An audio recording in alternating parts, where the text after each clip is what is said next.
ఎన్నో ఏళ్ల నాటి కళ నేడు అయోధ్యలో శ్రీరాముని విగ్రహ ప్రతిష్టాపన యావత్ అఖండ భారతం హర్షధ్వానాలతో ఆనందిస్తున్న వేళ చీకోటి ప్రవీణ్ బీజేపీ రాష్ట్ర నాయకులు. అద్భుతమైనటువంటి ఒక ఘట్టాన్ని మనం అందరం కూడా చూడటం జరిగింది. ప్రత్యక్షంగా వెళ్ళలేకపోయినా ఇవాళ టీవీ మాధ్యమంగా ఆ బాలరాముని యొక్క ప్రతిష్ట భారతీయులందరూ కూడా దాన్ని స్వయంగా వీక్షించడం జరిగింది. ఆ రాముని యొక్క కరుణా కటాక్షాలు మనందరి మీద ఉండాలి అని చెప్పి శ్రీరాముల వారికి మేమందరం కూడా ప్రార్థిస్తున్నాం.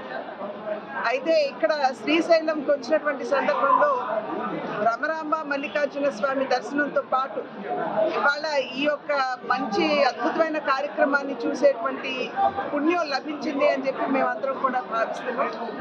శ్రీశైలం దేవస్థానం ఈఓ గారు పెద్దిరాజు గారు వారికి ప్రత్యేకించి మేము ధన్యవాదాలు తెలియజేస్తూ చాలా బాగా ఇక్కడ దాన్ని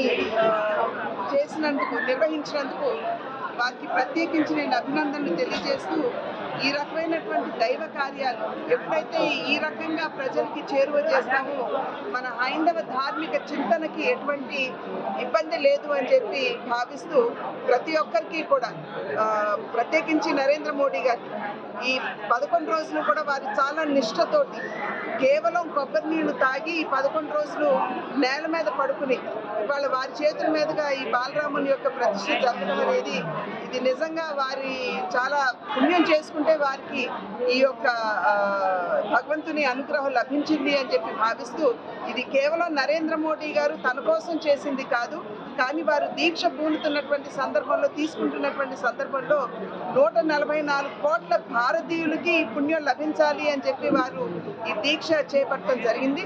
కనుక వారి మాధ్యమంగా మనకి లభించినటువంటి పుణ్యానికి వారికి ధన్యవాదాలు.